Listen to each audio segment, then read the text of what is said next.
Hi friends, welcome back to Divya's kitchen. അപ്പോൾ ഇന്ന് ഞാൻ വന്നിട്ടുള്ളത് എന്നത്തെയും പോലെ തന്നെ ഒരു കുഞ്ഞു ഡേ ഇൻ മൈ ലൈഫിൻ്റെ വീഡിയോ ആയിട്ടാണ്.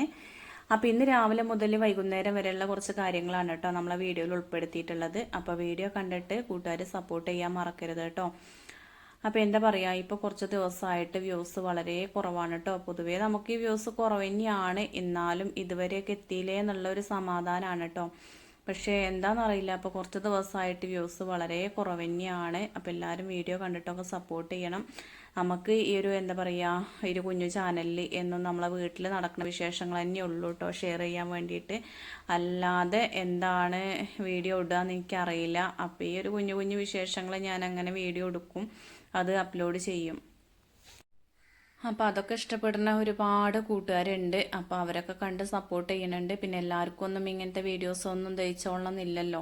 പിന്നെയെന്ന് പറഞ്ഞാൽ ഫുഡിൻ്റെ കാര്യത്തിലായാലും അടിപൊളി ഫുഡൊന്നും നമ്മളെ കൊണ്ട് ഉണ്ടാക്കാൻ കഴിയില്ല കേട്ടോ. എന്നെങ്കിലുമൊക്കെ നല്ല നല്ല ഫുഡുകൾ ഉണ്ടാക്കുള്ളൂ. അല്ലാത്ത ദിവസങ്ങളൊക്കെ സാധാരണ രീതിയിൽ തന്നെയാവും കേട്ടോ. ഒരുവിധം എല്ലാ വീട്ടിലും ഇങ്ങനെയൊക്കെ തന്നെയാവുമെന്നാണ് ഞാൻ വിചാരിക്കലുള്ളത്. അല്ലാതെ ഇപ്പം എന്നും നമുക്ക് അടിപൊളിയായിട്ടൊന്നും ചെയ്യാൻ പറ്റൂലല്ലോ. സാധാരണക്കാരെ കൊണ്ട് എന്തായാലും കഴിയൂല കേട്ടോ.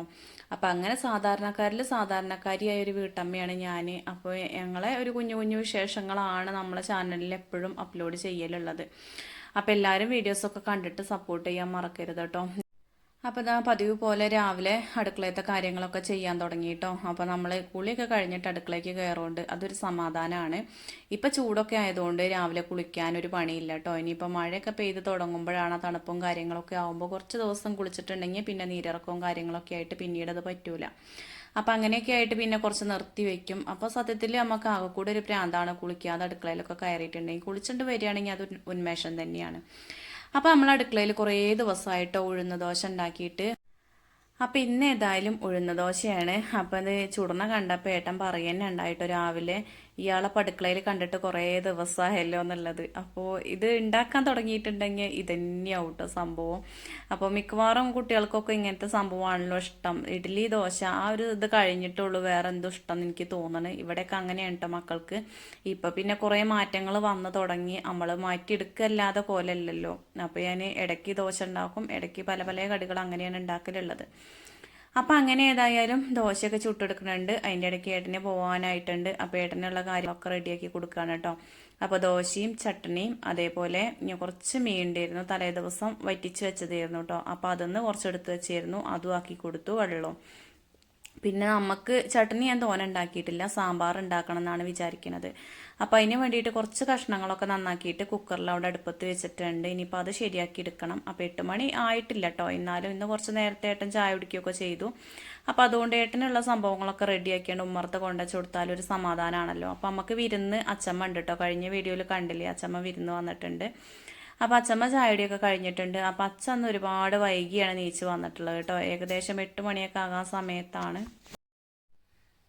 അപ്പോൾ അച്ഛൻ നീച്ചേക്ക് ഇതാക്കണ പല്ല് വയ്ക്കാൻ വേണ്ടി നിൽക്കുകയാണ്. പിന്നെ നമ്മൾ സാമ്പാറിനുള്ള ചെറിയുള്ളിയും പരിപ്പും കുറച്ച് കഷ്ണങ്ങളൊക്കെ ഞാൻ വേവിച്ചെടുത്തിരുന്നു കേട്ടോ. അപ്പോൾ അതൊരു കലത്തിക്കാണ്ടാക്കി കൊടുത്തിട്ടുണ്ട്. പിന്നെ കലത്തിൽ വെച്ചാണ് വേവിക്കുന്നത് കേട്ടോ. എനിക്ക് കുക്കറിൽ എല്ലേതും അങ്ങനെ അടിച്ചെടുക്കണം വലിയ ഇഷ്ടമല്ല. എളുപ്പത്തിന് വേണ്ടിയിട്ടാണ് ഇപ്പോൾ ഇങ്ങനെ ചെയ്യണത്. അപ്പോൾ വെണ്ടയ്ക്ക് അവിടെ വാട്ടി വെച്ചിട്ടുണ്ട്, അത് ഇട്ട് കൊടുത്തു. പിന്നെ തക്കാളി അരിഞ്ഞ് വെച്ചിരുന്നു, അതും ഇട്ടിട്ടുണ്ട്. പിന്നെ ഇതിലേക്ക് 2 കിഴങ്ങ് ചേർക്കണമെന്ന് വിചാരിച്ചിരുന്നു, അത് ഞാൻ മറന്നു കേട്ടോ. നമ്മളെ കണ്ണന് ഭയങ്കര ഇഷ്ടമാണ് എന്താ പറയുക സാമ്പാറിൽ കിഴങ്ങ് ചേർക്കണത്. പിന്നെ ഞാൻ സെപ്പറേറ്റ് വേവിച്ചിട്ട് അതിൽ ചേർത്ത് കൊടുത്തു. പിന്നെ പൊടികളായിട്ട് മല്ലിപ്പൊടി മുളക് പൊടിയൊക്കെ ചൂടാക്കിയിട്ട് നമ്മളെ സാമ്പാർക്ക് ചേർക്കുന്നുണ്ട്. പിന്നെ മഞ്ഞൾപ്പൊടി ചേർത്തിട്ടുണ്ട്, ആവശ്യത്തിന് ഉപ്പും ചേർത്തിട്ടുണ്ട്. അപ്പം ഞാൻ ഡീറ്റെയിൽ ആയിട്ട് വീഡിയോ കാണിക്കണമെന്നില്ല. എന്താ വെച്ചാൽ ഒരുപാട് വീഡിയോസിൽ നമ്മളെ സാമ്പാറിൻ്റെ വീഡിയോസ് റെസിപ്പിയൊക്കെ കാണിച്ചിട്ടുള്ളതാണ്. അപ്പം എപ്പോഴും ഇത് തന്നെയല്ല അല്ലേ, കൂട്ടുകാർക്ക് വെറുക്കൂലേ. അപ്പോൾ ചിലർക്ക് കാണാൻ ഇഷ്ടമുണ്ടാവും കേട്ടോ. എങ്ങനെ വീഡിയോസ് ഇട്ടാലും ഞങ്ങൾക്ക് കാണാൻ ഇഷ്ടമാണെന്ന് പറയണവരുണ്ട്. അപ്പോൾ ആ കമൻറ്റുകളൊക്കെ വായിക്കുമ്പോൾ സത്യത്തിൽ സന്തോഷമേ ഉള്ളൂ കേട്ടോ. നമ്മളെ എന്താ പറയുക വീഡിയോസൊക്കെ ഇഷ്ടപ്പെടുന്നവരും ഉണ്ടല്ലോ, ഇതുപോലത്തത് ഒരു മടുപ്പില്ലാതെ കാണാൻ ആഗ്രഹമുള്ളവരുണ്ടല്ലോ. അപ്പോൾ അത് കാണുമ്പോഴും കേൾക്കുമ്പോഴും അറിയുമ്പോഴും ഒക്കെ സന്തോഷം തന്നെയാണ് കേട്ടോ. അപ്പോൾ ഇതാ ഞാൻ കലത്തിൽ സാമ്പാറിനുള്ള എല്ലാ സംഭവങ്ങളും ആക്കിയിട്ട് അതിൻ്റെ ഇടയ്ക്ക് കിഴങ്ങൊക്കെ വേവിച്ച് അതിൽ ചേർത്തു കേട്ടോ. അതൊക്കെ ആക്കിയിട്ട് അവിടെ അടുപ്പത്ത് വെച്ചിട്ടുണ്ട്. പിന്നെ അതിലേക്ക് കുറച്ച് നാളികേരം വറുത്ത് വെച്ചിരുന്നു, അതൊന്ന് അരച്ചെടുക്കുകയാണ്. അപ്പോൾ അതിൻ്റെ ഇടയ്ക്ക് അച്ഛൻ പല്ലിയേച്ച് വരുന്നുണ്ട്, അച്ഛന് ചായ കൊടുക്കാൻ വേണ്ടിയിട്ട്. പിന്നെ ചായ അവിടെ എടുത്ത് വെച്ചിട്ടുണ്ട്. അപ്പോൾ ഞാൻ ഒന്നിച്ച് മധുരം ഇട്ടിട്ടില്ല, അതിൽ കുറച്ച് മധുരം കൂടി ഇട്ട് കൊടുക്കട്ടെ എന്ന് വിചാരിച്ചിട്ട് പഞ്ചസാര പാത്രം കൂടി അവിടെ കൊണ്ടുവന്ന് വെച്ചതാണ്. അപ്പോൾ ഇപ്പോൾ സമയം 8 മണിയൊക്കെ ആകാനാവണുള്ളൂ. അപ്പോൾ ഏട്ടന് ധൃതിയൊന്നും ഉണ്ടായിരുന്നില്ല, എന്നാലും ഏട്ടൻ്റെ കാര്യങ്ങളൊക്കെ കൊണ്ട് ശരിയാക്കി കൊടുത്തതാണ്. പിന്നെ പൊതുവേ ഏട്ടന് സാമ്പാറിനോട് വലിയൊരു താല്പര്യമില്ല കേട്ടോ. വെക്കുകയാണെങ്കിൽ തന്നെ അരയ്ക്കാത്ത സാമ്പാറാണ് കൂടുതലും ഇഷ്ടമുള്ളത്. പിന്നെ ചോറിക്ക് സാമ്പാർ കൂട്ടും, പക്ഷെ ദോശ ഇഡ്ഡലിയൊക്കെ ഉണ്ടാക്കുമ്പോൾ നമ്മൾ സാമ്പാർ ഉണ്ടാക്കുമല്ലോ, അതിനോട് വലിയൊരു താല്പര്യമല്ല രാവിലെ തന്നെ സാമ്പാർ കൂട്ടുന്നത്. അപ്പോൾ ഇടയ്ക്കൊക്കെ പണിയില്ലാത്ത സമയത്തൊക്കെ നമ്മളൊരു 10 മണിക്കൊക്കെയാണ് ചായ കുടിക്കുന്നത് വെച്ചാൽ അങ്ങനെ ഒരു ഇത്തിരിയൊക്കെ ടേസ്റ്റ് ചെയ്യാടുക്കുന്നല്ലാതെ ചട്നിയാണ് കൂടുതലായിട്ടും ഇഷ്ടം. അപ്പം നമ്മളെ പാടത്തുണ്ടായിട്ടുള്ള വെണ്ടയ്ക്ക ഇട്ടിട്ടാണ് കേട്ടോ കറി വെക്കുന്നത്. അതിൻ്റെ ഒരു പച്ചപ്പും ടേസ്റ്റും ഒക്കെ വേറെ തന്നെയാണ് കേട്ടോ. അപ്പോൾ സാമ്പാറിനുള്ള കഷ്ണങ്ങളൊക്കെ ഏകദേശം വെന്ത് തുടങ്ങിയിട്ടുണ്ട്. അപ്പോൾ നമ്മൾ അരച്ച അരപ്പും അവിടെ എടുത്ത് വെച്ചിട്ടുണ്ട്. അപ്പോഴേക്കും ചോറിനുള്ള വെള്ളം തിളച്ചിരുന്നു, അങ്ങനെ അരിയൊക്കെ ഇട്ട് കൊടുത്തു. അപ്പോൾ ഇതാ കുറച്ച് പാത്രങ്ങളൊക്കെ കഴുകാനായിട്ടുണ്ട്. അപ്പോൾ അമ്മ അതാ മുറ്റടിക്കലൊക്കെ കഴിഞ്ഞ് കയറി വന്നപ്പോൾ ഈ പാത്രങ്ങൾ കണ്ടപ്പോഴേ അമ്മ അത് കഴുകാൻ വേണ്ടി നിന്നതാണ് കേട്ടോ. അപ്പോൾ അമ്മയ്ക്ക് നീച്ച് കഴിഞ്ഞാൽ ആദ്യം എടുക്കണ പണി മുറ്റടിക്കലാണ്. പിന്നെ അടുക്കളയ്ക്ക് വന്നിട്ട് എന്തെങ്കിലുമൊക്കെ പണികളുണ്ടെങ്കിൽ അങ്ങനെ ചെയ്തു തരും കേട്ടോ. അപ്പോൾ രണ്ടാളും കൂടി അങ്ങോട്ടും ഇങ്ങോട്ടും ഷെയർ ചെയ്തിട്ട് തന്നെയാണ് പണികളൊക്കെ എടുക്കൽ, അല്ലാതെ ഒരാൾ തന്നെ എടുക്കണം അങ്ങനത്തെ നിർബന്ധവും കാര്യങ്ങളൊന്നും ഇല്ല കേട്ടോ. അപ്പോൾ അതിൻ്റെ ഇടയ്ക്ക് ഇതാ കറിയൊക്കെ വെന്ത് റെഡി ആയിട്ടുണ്ട്. പിന്നെ ദോശ ഫുള്ളായിട്ടും ചുടൽ കഴിഞ്ഞിരുന്നില്ല കേട്ടോ. അപ്പോൾ എനിക്ക് തോന്നി ഇനി പച്ചമ്മയ്ക്കൊക്കെ ചായ കുടിക്കാൻ ധൃതി ആയാലോ എന്ന് വിചാരിച്ചിട്ട് ഞാൻ വേഗം ദോശ ചുടൽ അവിടെ നിർത്തിയിട്ട് കറിയുമ്മയ്ക്കാണ് നോക്കിയത്. പിന്നെ അതിൻ്റെ ഇടയ്ക്ക് കറിയൊന്ന് ഒരു പാകത്തിലായപ്പോൾ ഞാൻ അപ്പുറത്തടുപ്പിൽ ദോശയും ചുടുന്നുണ്ട് കേട്ടോ. അപ്പോൾ ആദ്യം വെറും ചായയാണ് അച്ചമ്മയൊക്കെ കുടിച്ചിട്ടുള്ളത്, ഇനിയിപ്പോൾ കടിയും കൂട്ടിയിട്ടൊരു ചായ കൂടി ഉണ്ടല്ലോ. അപ്പോൾ അങ്ങനെ അരപ്പൊക്കെ ഒഴിച്ചു കൊടുത്തു. അതിനുശേഷം കടുകൊക്കെ വറവിട്ടു കേട്ടോ.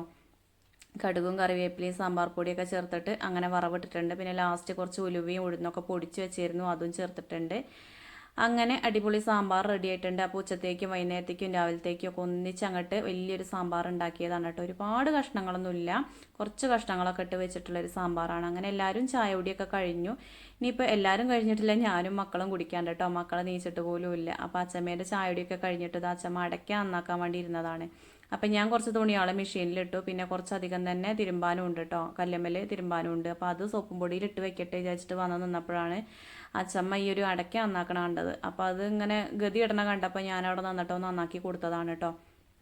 അപ്പോൾ അച്ചമ്മയ്ക്കൊക്കെ വെറ്റിലയൊക്കെ തിന്നണ ഒരു പരിപാടി ഉണ്ട്. അപ്പോൾ പണ്ടുള്ള ഒരുവിധം ആൾക്കാരൊക്കെ അങ്ങനെ വെറ്റിലയും അടയ്ക്ക പുകല 100 എന്നൊക്കെ പറഞ്ഞിട്ട് തിന്നും. അപ്പോൾ അച്ചമ്മയും അങ്ങനെ തിന്നലുണ്ട്. അപ്പോൾ ആ അച്ചമ്മ 2 ദിവസമൊക്കെ കഴിഞ്ഞിട്ട് പോവുള്ളൂ കേട്ടോ. അപ്പോൾ എല്ലായിടത്തും അങ്ങനെ നിൽക്കലാണ് മക്കളടുത്തൊക്കെ. അപ്പോൾ അതാ ഞാൻ തിരുമ്പാനുള്ളതൊക്കെ സോപ്പും പൊടിയിലാണ്ട് ഇട്ട് വെച്ചിട്ടുണ്ട്. അപ്പോൾ കുറച്ച് നേരം അതങ്ങനെ ആ ഒരു സോപ്പും വെള്ളത്തിൽ കിടക്കണം കേട്ടോ, എന്നാലുള്ള ചളിയൊക്കെ പുതർന്ന് കിട്ടുള്ളൂ. കണ്ണൻ്റെ ഫാൻ്റെ ഒക്കെയാണ്, അപ്പോൾ അത്യാവശ്യം ചളിയും കാര്യങ്ങളൊക്കെ ഉണ്ട്. അപ്പോൾ അതാ കുറച്ച് നേരം കഴിഞ്ഞപ്പോൾ ഞാൻ തിരുമ്പിയൊക്കെ എടുത്തിട്ടുണ്ട്. അപ്പോൾ ഇങ്ങനെ കുളി കഴിഞ്ഞിട്ട് തിരുമ്പുക എന്ന് പറഞ്ഞാൽ തല്ലി തിരുമ്പണ ആ ഒരു സംഭവം ഉണ്ടല്ലോ, അതൊന്നും ഞാൻ തിരുമ്പൂല. അങ്ങനെ ഒരതി തിരുമ്പണതാണെങ്കിലുള്ളൂ അങ്ങനെ കുളി കഴിഞ്ഞിട്ട് തിരുമ്പുള്ളൂ കേട്ടോ. അല്ലാത്തത് ഇങ്ങനെ തല്ലണം എന്നുണ്ടെങ്കിൽ ഞാൻ വൈകുന്നേരത്തേക്ക് അവിടെ എടുത്ത് വെക്കും. അല്ലെങ്കിൽ പിന്നെ നമ്മൾ ഈ ഒരു മാക്സിൻ്റെ മുകളിൽ വേറൊരു മുണ്ട് കൊടുക്കണം, തലയിൽ എന്തെങ്കിലുമൊക്കെ കെട്ടുകയൊക്കെ വേണം, എന്നാലുള്ളൂ ഒരു സുഖം കിട്ടുക തിരുമ്പാൻ. അപ്പം ഇങ്ങനെ കുളി കഴിഞ്ഞിട്ട് തിരുമ്പണതിനോട് എല്ലാവർക്കും ഒന്നും വലിയ യോജിപ്പ് ഉണ്ടാവില്ല അല്ലേ. പിന്നെ നമ്മൾ ആ ഒരു കുളിക്കുന്ന സമയത്ത് ഇപ്പോൾ തിരുമ്പാനും പറ്റൂലല്ലോ രാവിലെ. അപ്പം അങ്ങനെ അപ്പോഴേക്കും ഇതാക്കടെ മെഷീനിലുള്ളത് തിരുമ്പൽ കഴിഞ്ഞിട്ടുണ്ട്. അപ്പോൾ ഇത് രണ്ടും കൂടി അങ്ങോട്ട് എല്ലേതും തോരട്ടിട്ട് അകത്തേക്കേണ്ട കയറുകയാണെങ്കിൽ പിന്നെ അകത്തത്തെ പണി നോക്കിയാൽ മതിയല്ലോ. അപ്പോൾ അതിൻ്റെ ഇടയ്ക്ക് ഞാൻ ഡോക്ടർക്കൊന്ന് ബുക്ക് ചെയ്തിരുന്നു കേട്ടോ, നമ്മളെ കണ്ണൻ്റെ പല്ലൊന്ന് കാണിക്കാൻ വേണ്ടി പോവാനേ. അപ്പോൾ ഡോക്ടർക്ക് ബുക്ക് ചെയ്തപ്പോൾ കിട്ടിയിട്ടുണ്ട്. അപ്പോൾ പോകണം. അപ്പോൾ 10:30 10:45 ഒരു ബസ് ഉണ്ട്, അതിന് പോകണം എന്ന് വിചാരിക്കുന്നുണ്ട്. അപ്പോൾ മക്കളാണെങ്കിൽ നീച്ചിട്ടുമില്ല.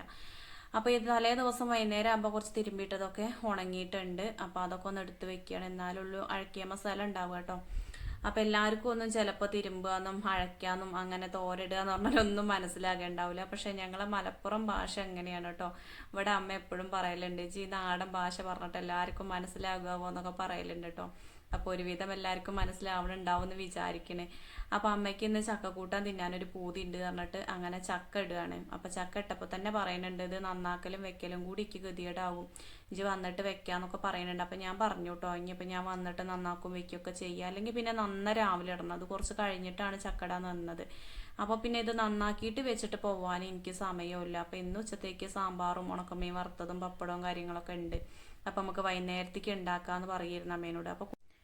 അപ്പോൾ ഈ ചക്ക കുഞ്ഞു കുഞ്ഞു ചക്കയാണ് കേട്ടോ. എന്നാലും ഇത് മൂത്തിട്ടുണ്ട്. താമരച്ചക്ക എന്നാണ് ഞങ്ങളിവിടെ പറയലുള്ളത്. അപ്പം ഞാൻ കല്യാണം കഴിഞ്ഞ് വന്നിട്ടാണ് കേട്ടോ ഇങ്ങനെ ഒരു ചക്ക ആദ്യമായിട്ടാണ് കാണുന്നത്. പിന്നെ ഏതായാലും ചക്കയൊക്കെ ഇട്ടേച്ച് മുറിച്ച് കൊടുത്തിട്ട് വന്നു. അപ്പോഴേക്കും മക്കളൊക്കെ നീച്ചു. പിന്നെ നന്ദുവിനെ കുളിപ്പിക്കും പല്ലിക്കും ഒക്കെ ചെയ്തു. ഇനിയിപ്പോൾ അനുമോക്ക് കുളിക്കാനൊക്കെ ഉണ്ട് കേട്ടോ. അപ്പോൾ ഓക്ക് ഞാൻ അകടിച്ച് വരാനൊക്കെ പണി കൊടുത്തിട്ടുണ്ട്. അതൊക്കെ കഴിഞ്ഞിട്ട് കുളിക്കാൻ പറഞ്ഞിട്ടുണ്ട്. അപ്പോൾ ഇവർ നീച്ചപ്പോൾ തന്നെ 10 മണിയായിട്ടുണ്ട് സമയം. പിന്നെ നന്ദുവിന് ഭക്ഷണം കൊടുക്കാനും അവളോട് ഞാൻ പറഞ്ഞു. അങ്ങനെ ഞങ്ങൾ എന്താ പറയുക ഒരുവിധം പണികളൊക്കെ ഒരുക്കിയിട്ട് അങ്ങനെ പോന്നു കേട്ടോ. ഞങ്ങൾ രണ്ടാളും ഇവിടെ എത്തിയപ്പോൾ ഒരു 11 മണിയൊക്കെ ആകാനായിട്ടുണ്ട്. അപ്പോൾ ആ ഒരു സമയത്ത് നല്ല തിരക്കുണ്ടായിരുന്നു. അപ്പോൾ ഒന്നും ഞാൻ വീഡിയോ എടുത്തിട്ടില്ല. പിന്നെ ഒരു ഉച്ചയൊക്കെ ആവാൻ സമയത്താണ് വീഡിയോ എടുത്തത് കേട്ടോ. അത്യാവശ്യം നല്ല തിരക്കുണ്ടായിരുന്നു. 11 മണിക്ക് പോയിട്ട് ഞങ്ങൾ 3 മണിക്ക് ശേഷമാണ് അവിടെ നിന്ന് പോന്നിട്ടുള്ളത്. അപ്പം അങ്ങനെ അവിടെ ഇരുന്ന് പിന്നെ ആദ്യം ഡോക്ടറെ കാണിച്ചു. പിന്നെ ഓന് ഫുഡൊക്കെ വാങ്ങി കൊടുക്കാൻ പറഞ്ഞു. ഇത് ഇട്ട് കഴിഞ്ഞാൽ പിന്നെ വേദനയും കാര്യങ്ങളൊക്കെ ആവുമല്ലോ. അപ്പം ഞാൻ ഓന് പോയി ഫുഡൊക്കെ വാങ്ങിക്കൊടുത്തു. ഞങ്ങൾ രണ്ടാളും ഫുഡൊക്കെ കഴിച്ച് വന്ന് പിന്നെ ഡോക്ടർ കമ്പി ഇടാൻ വേണ്ടിയിട്ട് തുടങ്ങിയിട്ടുണ്ട്. അപ്പോൾ കമ്പി ഇടുന്നതിൻ്റെ തൊട്ട മുന്നേയായിട്ട് കുറേ ഫോട്ടോസുകൾ എടുത്തിട്ടുണ്ട് കേട്ടോ. ആദ്യത്തെ ആ ഒരു ഷേപ്പും പിന്നെ ഇത് കഴിഞ്ഞ് വന്നിട്ട് എങ്ങനെയായിരിക്കും എന്നൊക്കെ അറിയാൻ വേണ്ടിയിട്ടായിരിക്കാം. ഏതായാലും ഫോട്ടോസൊക്കെ എടുത്തിട്ടുണ്ട്. അപ്പോൾ ഇത് എല്ലാവരും ഒന്നും കമ്പി ഇടുന്ന ആ ഒരു സമയത്ത് ഉള്ളിലേക്ക് കയറൂല കേട്ടോ. എനിക്ക് എന്തോ ഒരു പേടിയൊക്കെ ആയിട്ട് ഞാൻ ഉള്ളിലേക്ക് കയറിയതാണ്. അപ്പം അങ്ങനെ പല്ലിന് കമ്പിയൊക്കെ ഇട്ടിട്ട് പോന്നിട്ടുണ്ട്. അത്യാവശ്യം നല്ല വേദനയും കാര്യങ്ങളൊക്കെ ഉണ്ടായിരുന്നു കേട്ടോ. പിന്നെ ഓയിൽമെൻറ്റും ഗുളികയൊക്കെ വാങ്ങിയിട്ടുണ്ട്, ബ്രഷ് വാങ്ങിയിട്ടുണ്ട്. പിന്നെ വീട്ടിൽ വന്ന് കുറച്ച് സമയം കിടന്നു. അന്ന് ആ ഒരു ദിവസമാണ് ഞാൻ വീഡിയോ ഇടാതിരുന്നത് കേട്ടോ. അതിന് ശേഷം ഇതാക്കണേ ചക്കയൊക്കെ അരിഞ്ഞു. അമ്മ ചുളപ്പറിച്ചിരുന്നു കേട്ടോ. പിന്നെ ചക്കയൊക്കെ ഞങ്ങൾ അനുമോളും ഞാനും അമ്മയും കൂടെ ഇരുന്നിട്ട് അരിയൊക്കെ ചെയ്തു. പിന്നെ അത് വെക്കാൻ വേണ്ടി നോക്കുകയാണ്. അപ്പോൾ ഇന്നത്തെ ഈ ഒരു ദിവസം ഞാൻ നനയ്ക്കാനൊന്നും പോയില്ല കേട്ടോ. വൈകുന്നേരം ഇനിയിപ്പോൾ തുടയ്ക്കാനും അടിക്കാനും അതേപോലെ തുണികൾ മടക്കാനും ഒരുപാട് പണികളുണ്ട്. അപ്പോൾ കുറേ കനുമോളും കൂടി തരും. അങ്ങനെയൊക്കെ ആയിട്ട് അമ്മയ്ക്കും തന്നെ മുറ്റടിക്കാനും കാര്യങ്ങളൊക്കെ ഉണ്ടാവില്ല. രാവിലെ ആയാലും വൈകുന്നേരം ആയാലും നമുക്ക് ഇഷ്ടംപോലെ പണികൾ വീട്ടിലുണ്ടാവും കേട്ടോ. അപ്പോൾ ചക്ക ഏതായാലും ഞാൻ കുക്കറിലാണ് വെക്കുന്നത്. മഞ്ഞൾപ്പൊടി ഉപ്പും വെള്ളമൊക്കെ ഒഴിച്ചിട്ട് അവിടെ വിസിലടിക്കാൻ വേണ്ടി വെച്ചിട്ടുണ്ട്. ഒരു 2, 3, 4 വിസിലടിച്ചെടുക്കും കേട്ടോ. അത്യാവശ്യം വേവുള്ള ചക്ക തന്നെയാണ്. വെന്ത് കഴിഞ്ഞാൽ അടിപൊളി ടേസ്റ്റുമാണ് കേട്ടോ.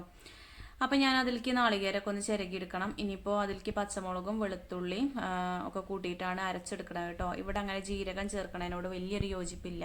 പിന്നെ കുരുമുളക് പൊടി ഇഷ്ടമാണെങ്കിൽ ചേർത്ത് കൊടുക്കാം. ഇവിടെ ചില സമയത്ത് ചേർക്കും, ചില സമയത്ത് ചേർക്കൂല. പിന്നെ എനിക്ക് കുറേ പണികളുണ്ടായപ്പോൾ അനുമോളോട് തുണികളൊക്കെ എടുത്ത് മടക്കി വയ്ക്കാൻ പറയുമായിരുന്നു. ഓക്കാണെങ്കിൽ ഒരു സ്വഭാവമുണ്ട്. തുണിയാൾ അവിടെ നിന്ന് തന്നെ എടുക്കും, അവിടെ നിന്ന് തന്നെ മടക്കി ഒരു കൂട്ടിയിട്ട് അകത്തേക്ക് കൊണ്ടുള്ളൂ കേട്ടോ. എനിക്കാണെങ്കിൽ ആ ഒരു സംഭവം ഒരു എന്താ പറയുക ഇഷ്ടമല്ലാത്ത കാര്യമാണ്. പക്ഷേങ്കിൽ ഓൾ അങ്ങനെയാണ് ചെയ്ത് പഠിക്കുന്നത്. അപ്പോൾ അങ്ങനെ മടക്കി വെക്കുന്നുണ്ട്. എല്ലാവരും യഥാസ്ഥാനത്തൊക്കെ കൊണ്ടുവയ്ക്കുന്നുണ്ട്. അപ്പോഴേക്കും ഇതാക്കണ ഏട്ടൻ പണിയൊക്കെ കഴിഞ്ഞ് വന്നിട്ടുണ്ട്. അപ്പോൾ ഏട്ടൻ വന്നപ്പോൾ കുറച്ച് മുന്തിരി കൊണ്ടുവന്നിട്ടുണ്ട് കേട്ടോ. ഓനാണെങ്കിൽ ഇന്നത്തെ ഒരു ദിവസം അങ്ങനെ ഭക്ഷണം കഴിക്കാനൊന്നും വല്ലാതെ കൊണ്ട് കഴിയണില്ല. അപ്പം എന്നാൽ ജ്യൂസ് എന്തെങ്കിലും ഉണ്ടാക്കി കൊടുത്താൽ വയറ് നിറയുമല്ലോ എന്ന് പറഞ്ഞിട്ട് ഞാൻ വിളിച്ച് പറഞ്ഞിരുന്നു കേട്ടോ. ഫ്രൂട്ട്സ് എന്തെങ്കിലും കൊണ്ടുവരാൻ വേണ്ടിയിട്ട്. അപ്പം ഞങ്ങൾ പോകുന്നപ്പോൾ വാങ്ങി പോരണം എന്നൊക്കെ വിചാരിച്ചു. പക്ഷേ ബസ് പെട്ടെന്ന് കിട്ടിയപ്പോൾ അങ്ങനെ വാങ്ങാതെ പോകുന്നത്. പിന്നെ ഏട്ടൻ അങ്ങാടിയിൽ കൂടിയാണല്ലോ വരിക. അപ്പോൾ അതുകൊണ്ട് മുന്തിരിയാണ് കൊണ്ടുവന്നിട്ടുള്ളത്. അപ്പോൾ ജ്യൂസ് അടിച്ചിട്ട് ഇന്ന് എല്ലാവർക്കും കൊടുത്തോണ്ട് നാളെ തൊട്ട് ഓൻ ഒറ്റയ്ക്ക് കൊടുത്തോണ്ട് എന്നൊക്കെ ഇങ്ങനെ പറയുമായിരുന്നു കേട്ടോ. അപ്പോൾ ഏട്ടന് ചായയൊക്കെ കൊടുത്തു. ചായക്ക് പ്രത്യേകിച്ച് കടികളും കാര്യങ്ങളൊന്നും ഇല്ല കേട്ടോ. ഇനിയിപ്പോൾ ചക്കയൊക്കെ വെന്തിട്ട് ചക്കയൊക്കെ തിന്നാലോ എന്ന് വിചാരിച്ചിട്ട്. അപ്പം ഞാനിതാ മുന്തിരി ഇവിടെ ഉപ്പും അതുപോലെ ഒരു ഇളം ചൂടുള്ള വെള്ളം ഒഴിച്ചിട്ട് വെള്ളത്തിലിട്ട് വെച്ചിട്ടുണ്ട്. പിന്നെ നാളികേരമൊക്കെ ചിരകി പച്ചമുളകും വെളുത്തുള്ളിയൊക്കെ ഇട്ടിട്ട് ഒന്ന് ചതച്ചെടുക്കുകയാണ് കേട്ടോ. അപ്പോൾ പലരും പല രീതിക്കാവൂലേ ചക്ക കൂട്ടാനൊക്കെ വെക്കുക. ഇവിടെയും തന്നെ വലിയ ജീരകം അരയ്ക്കുന്ന ഒരു സ്വഭാവം ഉണ്ടായിരുന്നു കേട്ടോ. ഇപ്പം എന്താണെന്നറിയില്ല, അമ്മയ്ക്ക് തന്നെ ഇഷ്ടമല്ലാത്തൊരു ഇതാണ് വലിയ ജീരകം അരക്കൽ. എനിക്കും വന്ന ഉടനെയൊക്കെ അത് ഭയങ്കര ഇഷ്ടമായിരുന്നു. പിന്നെ അത് ഇഷ്ടമല്ലാതെ ആയിട്ടോ. അപ്പോൾ ഒരു 4 വിസിലടിച്ചപ്പോൾ തന്നെ ചക്കയും കുരുവും ഒക്കെ അടിപൊളിയായി വന്നിട്ടുണ്ട്. പിന്നെ അതൊന്ന് കുത്തിയുടച്ച് കൊടുക്കുകയാണ്. അതിന് ശേഷമാണ് അരപ്പൊഴിക്കുന്നത്. അപ്പോൾ ഈ ഒരു ചക്ക അടുപ്പത്ത് വെച്ചപ്പോൾ തന്നെ നമ്മളെ നന്ദു പറയുന്നുണ്ട് ചിക്കനും വേണമെന്നൊക്കെ പറഞ്ഞിട്ട് ഏട്ടൻ ചിക്കൻ വാങ്ങിക്കാനൊക്കെ പോയി ചിക്കനൊക്കെ കൊണ്ടുവന്നു. അപ്പോൾ ചിക്കനൊക്കെ ഞാൻ അവിടെ കഴുകി വെച്ചിട്ടുണ്ട് കേട്ടോ. അപ്പോഴേക്കൊക്കെ കുറേ സമയമായിട്ടുണ്ട്. പിന്നെ അരപ്പൊക്കെ ഞാൻ ഇതിലേക്ക് ചേർത്ത് കൊടുത്തു. അപ്പോൾ ഇങ്ങനെ കുഴഞ്ഞിരിക്കുന്നതാവും ചിലർക്ക് ഇഷ്ടം, ചിലർക്ക് കട്ടിയോടെ ഇരിക്കുന്നതാവും ചക്കക്കൂട്ട ഇഷ്ടം. അപ്പം ഇവിടെ എപ്പോഴും ഇങ്ങനെ ഒരു കുഴഞ്ഞിരിക്കുന്ന പരിവാണ് കേട്ടോ. ഏട്ടന് ഭയങ്കര ഇഷ്ടം. അച്ചയ്ക്കൊക്കെ കട്ടയായിട്ടാണ് ഇഷ്ടം. പക്ഷേങ്കിൽ എല്ലാവർക്കും ഒന്നും ഇഷ്ടമല്ലാത്തതുകൊണ്ട് അങ്ങനെ വല്ലപ്പോഴേ വെക്കലുള്ളൂ. അപ്പോൾ അധികം ഇങ്ങനെ തന്നെയാണ് വെക്കലുള്ളത്. എല്ലാവർക്കും ഒന്നും ഇങ്ങനത്തെ കറിയിനോട് യോജിപ്പുണ്ടാവില്ല. അപ്പം ഇവിടെ ഇതാണ് ഇഷ്ടം. അപ്പം ഇത്രയും അളവുണ്ടെങ്കിലും തിന്നാൻ സമയത്ത് ഒന്നുറക്കും കേട്ടോ. പൊടിയുള്ള ചക്കയാണ്. പിന്നെ അതിലേക്ക് ലാസ്റ്റ് വറവ് ഇട്ട് കൊടുത്തു. പിന്നെ ഞാൻ ചിക്കനൊക്കെ വെക്കാൻ വേണ്ടിയിട്ട് അതിലേക്കുള്ള എല്ലാ സംഭവങ്ങളും അവിടെ റെഡിയാക്കി വെച്ചിട്ടുണ്ട്. അപ്പം ഇങ്ങനെ ചക്കക്കൂട്ടാൻ കാണുമ്പോഴേ ചൂടോടുകൂടി തിന്നണതാണ് കേട്ടോ എനിക്കിഷ്ടം. ചൂടാറിയിട്ടുണ്ടെങ്കിൽ ഞാൻ എപ്പോഴും തിന്നാൻ സമയത്ത് ഒന്ന് ചൂടാക്കും. എനിക്ക് അതാണ് കൂടുതലും ഇഷ്ടം. ചക്കയായാലും പൂളയായാലും ഒക്കെ ചൂടോടുകൂടി തിന്നണതാണ് കേട്ടോ ഇഷ്ടം. പിന്നെ അതിലേക്ക് കുറച്ച് ചിക്കനെ കൊണ്ടുവന്നിട്ടുള്ളൂ. അപ്പം അത് 100 രൂപയ്ക്ക് അങ്ങനെയാണ് തോന്നണത്. ഇപ്പം ഭയങ്കര വിലയല്ലേ, 100 രൂപയ്ക്കൊന്നും വാങ്ങിയൊന്നും ഉണ്ടാവില്ല. പക്ഷേ എങ്കിൽ ഈ ഒരു ചക്കയ്ക്ക് ഒരു ചിക്കൻ കറി ഉണ്ടെങ്കിൽ പ്രത്യേക ടേസ്റ്റ് തന്നെയല്ലേ. മത്തിയൊന്നും വാങ്ങൂല കേട്ടോ, മത്തിക്ക് 240 വില, ചിക്കനേക്കാളും വിലയാണ് പറഞ്ഞില്ലേ. അപ്പോൾ അങ്ങനെ ആ ഒരു ചിക്കൻ കറി സിമ്പിളായിട്ട് കുക്കറിലാണ് വെക്കുന്നത്. അപ്പോൾ ഉള്ളിയൊക്കെ വാട്ടി അതിലേക്ക് ഇഞ്ചിയും വെളുത്തുള്ളിയും ഒക്കെ ചേർത്തിട്ടുണ്ട്, കറിവേപ്പില ഇട്ട് കൊടുത്തു. പിന്നെ പൊടികളായിട്ട് മല്ലിപ്പൊടി, മഞ്ഞൾപ്പൊടി, ചിക്കൻ മസാല, കുരുമുളക് പൊടി അങ്ങനെയുള്ളതൊക്കെയാണ് ചേർത്തിട്ടുള്ളത്. അതൊക്കെ ചേർത്തതിന് ശേഷം ചിക്കനും ചേർത്ത്, തക്കാളി ചേർത്തിട്ടില്ല കേട്ടോ, ഇന്ന് തക്കാളി ചേർക്കാതെയാണ് ചിക്കൻ കറി വെച്ചത്. ആവശ്യത്തിന് ഉപ്പും ചേർത്ത് വെള്ളം ഒഴിക്കാതെ ഒരു 2-3 വിസിലടിച്ചെടുക്കുക. 2 വിസിലടിച്ചിട്ട് ദമ്മിലിട്ടാൽ തന്നെ ചിക്കൻ നന്നായി വെന്ത് കിട്ടും കേട്ടോ. അപ്പോൾ ഇനി പ്രത്യേകിച്ച് കാര്യങ്ങളൊന്നും ഇതിൽ ചെയ്യണില്ല. അപ്പോൾ ഇന്ന് ഇത്രയൊക്കെ തന്നെയുള്ളൂ ഇന്നത്തെ വീഡിയോ വിശേഷങ്ങൾ. എല്ലാ കൂട്ടുകാർക്കും ഇഷ്ടമായെന്ന് വിചാരിക്കണേ. വീഡിയോ ഇഷ്ടപ്പെട്ടു എങ്കിൽ എന്നും പറയുമ്പോൾ തന്നെ ലൈക്ക് ചെയ്യാനും ഷെയർ ചെയ്യാനും കമൻറ്റ് ചെയ്യാനും സബ്സ്ക്രൈബ് ചെയ്യാതെ പുതിയ കൂട്ടുകാർ ആരെങ്കിലും കണ്ടുകൊണ്ടിരിക്കുന്നുണ്ടെങ്കിൽ ഒന്ന് സബ്സ്ക്രൈബ് ചെയ്ത് സപ്പോർട്ട് ചെയ്യാനും മറക്കരുത് കേട്ടോ. അപ്പോൾ നിങ്ങളെ കമൻസൊക്കെ വായിക്കുമ്പോഴാണ് കേട്ടോ എനിക്ക് നാളെയും വീഡിയോ ഇടണമെന്ന് തോന്നലുള്ളത്. അപ്പോൾ എല്ലാവരും എന്താണ് അഭിപ്രായം എന്ന് വെച്ചാൽ അത് കമൻറ്റ് ബോക്സിൽ രേഖപ്പെടുത്തണം. അപ്പോൾ എൻ്റെ വീഡിയോസൊക്കെ കണ്ട് സപ്പോർട്ട് ചെയ്യണ ഒരുപാട് കൂട്ടുകാരുണ്ട്. അപ്പോൾ ഞാൻ കണ്ടതും കാണാത്തതുമായിട്ട് ഒരുപാട് കൂട്ടുകാരുണ്ട്. അവർക്കൊക്കെ ഒരുപാട് നന്ദി. താങ്ക്